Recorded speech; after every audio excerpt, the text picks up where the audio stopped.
ஒரு civil engineering ப்ராஜெக்ட்டுக்கு, அதாவது உங்களோட வீடை கட்டுறீங்க அப்படின்னு எடுத்துக்கலாம். உங்களோட வீடை கட்டுறதுக்கு ஒரு சைட் இன்ஜினியர் தேவைதானா அப்படின்னு பார்க்கலாம். என்னோட கிளையண்ட் ஒருத்தர் என்கிட்ட அவரே பிளான் போட்டுக்கிட்டு ஒரு கான்ட்ராக்டர் அப்பாயின்ட் பண்ணிட்டாரு. அடுத்தபடியாக ஸ்ட்ரக்சரல் டிசைன் என்கிட்ட கலெக்ட் பண்ணிட்டு நான் கான்ட்ராக்டர் கையிலேயே கொடுத்துட்றேன் அப்படின்னாரு.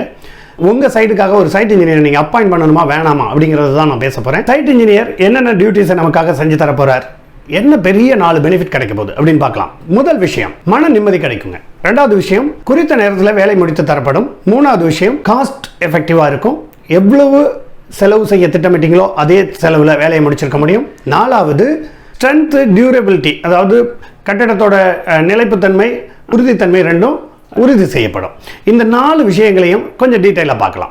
முதல் விஷயம், பீஸ் ஆஃப் மைண்ட் கிடைக்கும் அப்படின்னு சொல்லியிருந்தேன் இல்லையா, மன நிம்மதி. ஒரு முறைப்படி தான் என்னோட வேலை நடந்துகிட்டு இருக்கு அப்படிங்கிறத நீங்கள் ஒவ்வொரு தடவையும் சைட்டை பார்க்கும்போது, சைட்டில் உள்ள ஆக்டிவிட்டீஸை பார்க்கும்போது புரிஞ்சுக்க முடியும். ஏன் அப்படின்னா, சைட் இன்ஜினியர் அப்படிங்கிறவர் day to day activity and weekly ஆக்டிவிட்டீஸை ஷெட்யூல் பண்ணி வச்சிருப்பார், எதை செய்யணும் எப்பப்போ அப்படின்றத. அப்போ நீங்கள் தெளிவாக அந்த வேலைகளை அவர் முறைப்படியாக செஞ்சுக்கிட்டு இருக்கதை நீங்கள் பார்க்க முடியும். ரெண்டாவது, குழப்பங்களே இருக்காது. அதே மாதிரி பொருட்களோட வேஸ்டேஜ் எதுவுமே நடக்காது. இதையெல்லாம் கண்ணால் பார்க்கும்போது உங்களுக்கு ஒரு மன நிம்மதி கிடைக்கும். மிகச்சரியாக தான் என்னோட கட்டிடத்தோட வேலைகள் நடந்துகிட்டு இருக்கு அப்படின்னு சொல்லி. ரெண்டாவது, குறித்த நேரத்தில் முடிச்சு கொடுப்பாரு அப்படின்னு சொன்னேன். இந்த குறித்த நேரத்தில் எப்படி முடிக்க முடியும் அப்படின்னு பார்த்தீங்கன்னா, ஆக்டிவிட்டீஸ், நிறைய ஆக்டிவிட்டீஸ் இருக்கும். வேலையை பார்த்தீங்கன்னா, ஒரு வேலையை செஞ்சுக்கிட்டு இருக்கும்போது இன்னொரு வேலையை செய்யக்கூடிய வேலைகள்னு இருக்கும். அதை என்ன சொல்லுவோம்னா இண்டிபெண்டன்ட் ஆக்டிவிட்டீஸ்னு சொல்லுவோம். ஒரு வேலையை செஞ்சுக்கிட்டு இருக்கும்போது இன்னொரு வேலையை செய்ய முடியாது, அந்த வேலை முடிஞ்ச பிறகு தான் இந்த வேலையை செய்ய முடியும்னு சொல்லுவோம். அந்த மாதிரியான ஆக்டிவிட்டீஸ்க்கு பேர் டிபெண்டன்ட் ஆக்டிவிட்டீஸ்னு சொல்லுவோம். எது டிபெண்டன்ட் ஆக்டிவிட்டி, எது இண்டிபெண்டன்ட் ஆக்டிவிட்டின்னு ஒரு சைட் இன்ஜினியருக்கு தெளிவான கிளாரிட்டி இருக்கும். அவர் என்ன செய்வார் அப்படின்னா, எதெல்லாம் டிபெண்டன்ட் ஆக்டிவிட்டியோ அதையெல்லாம் வரிசையில் அடிக்கிடுவார். எதெல்லாம் இண்டிபெண்டன்ட் ஆக்டிவிட்டியோ அதையெல்லாம் அதே நேரத்தில் ஒரு வேலை நடந்துக்கிட்டு இருக்கும்போது இன்னொரு வேலையை செஞ்சுக்கிட்டு இருப்பார். எக்ஸாம்பிள், பிரிக் ஒர்க் நடந்துக்கிட்டு இருக்க நேரத்திலே பார்த்தீங்கன்னா, ஆக்சுவலாக கார்பென்ட்ரி ஒர்க்கு, ஃப்ரேம்ஸ் எல்லாம் ரெடி பண்ணிடலாம். இந்த கார்பென்ட்ரி ஒர்க்குக்கும் பிரிக் ஒர்க்குக்கும் எந்த டிபெண்டன்சியும் இருக்காது, தனித்தனியாக முடிச்சுக்கிட்டே வந்துடலாம். ஆனால் பிளாஸ்டிங் ஸ்டார்ட் பண்ணணும் அப்படிங்கிறதப்போ கார்பென்ட்ரி ஒர்க் கம்ப்ளீட்டாக இருக்கணும். நீங்கள் ஃப்ரேம்ஸை ஃபிக்ஸ் பண்ணி இருக்கணும். ஜாயினரியை ஃபிக்ஸ் பண்ணதுக்கு பிறகு தான் பிளாஸ்டிங்க்கு போவோம். அப்போ உங்களுக்கு எது இண்டிபெண்டன்ட் ஒர்க்கு, டிபெண்டன்ட் ஆக்டிவிட்டிங்கிறதுக்கு ஒரு 3 ஆக்டிவிட்டியை வச்சு கிளாரிட்டி கொடுத்துட்டேன். இப்போது இதெல்லாம் ஒரு இன்ஜினியருக்கு கிளாரிட்டி இருக்கும். அந்த சைட் இன்ஜினியர் அழகாக டிபெண்டன்ட் ஆக்டிவிட்டியெல்லாம் வரிசையிலையும் இண்டிபெண்டன்ட் ஆக்டிவிட்டியெல்லாம் ஓவர்லாப்பிங்காகவும் டிசைட் பண்ணி சரியாக நேரத்தை திட்டமிட்டுக்கிட்டு வருவார். உங்களுக்கு எந்த கவலையும் இருக்காது.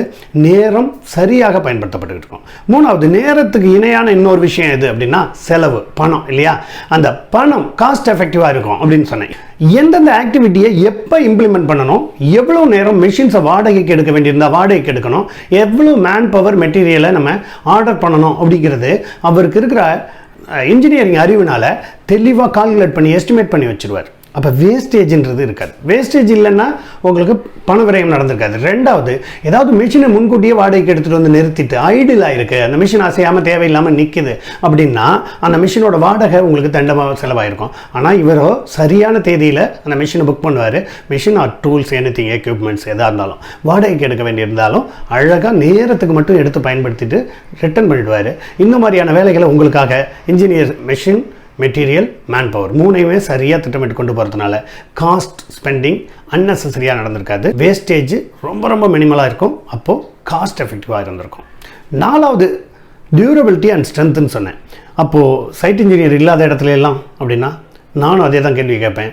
சைட் இன்ஜினியர் இல்லை அப்படின்னா, சைட் இன்ஜினியர் இல்லாத இடத்துல அதே அளவு மெட்டீரியலும் அதே அளவு பணமும் செலவழிக்கப்பட்டிருக்கலாம்.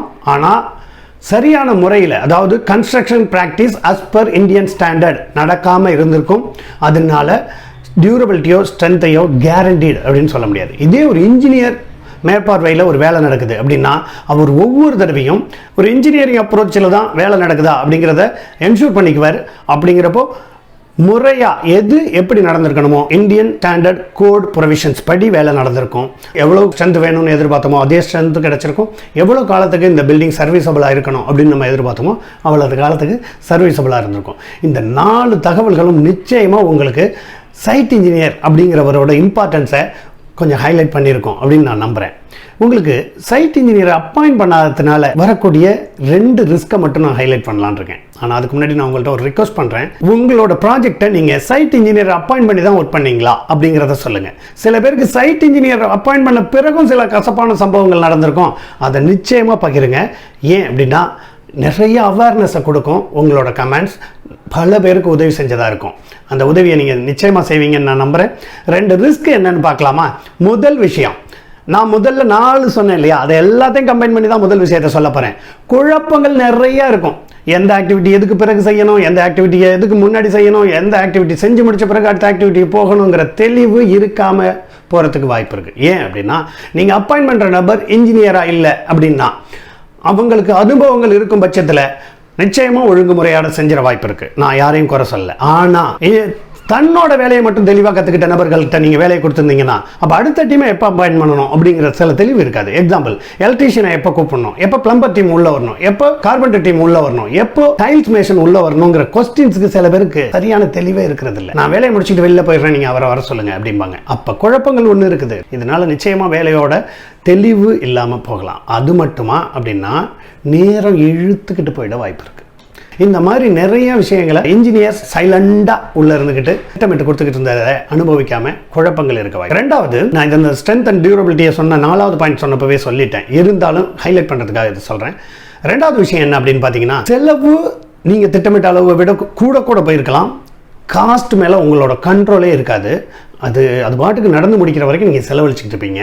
ஆனால் அவ்வளவு செலவு பண்ணியும் என்னோட பில்டிங் டியூரபிளாக தான் கட்டியிருக்கேனா, ஸ்ட்ராங்காக தான் கட்டியிருக்கேனா அப்படின்னு ஒரு கேள்வி உங்கள்கிட்ட நேரமும் இருந்துக்கிட்டே இருக்கும். ஏன் அப்படின்னா இன்ஜினியரிங் அப்ரோச் அங்கே மிஸ் ஆகிருந்துக்கும். ஸோ ஒரு சைட் இன்ஜினியர் அப்பாயின்ட் பண்ணுறது எவ்வளோ நல்ல விஷயம் அப்படின்றத நீங்கள் தெரிஞ்சிருப்பீங்க. தெளிவான முடிவுகளை எடுக்க போகிறீங்க அப்படிங்கிற நம்பிக்கையோட நான் இந்த வீடியோவை முடிச்சுக்கிறேன். சிவசண்முகம் விடைபெறுகிறேன். நன்றி, வணக்கம்.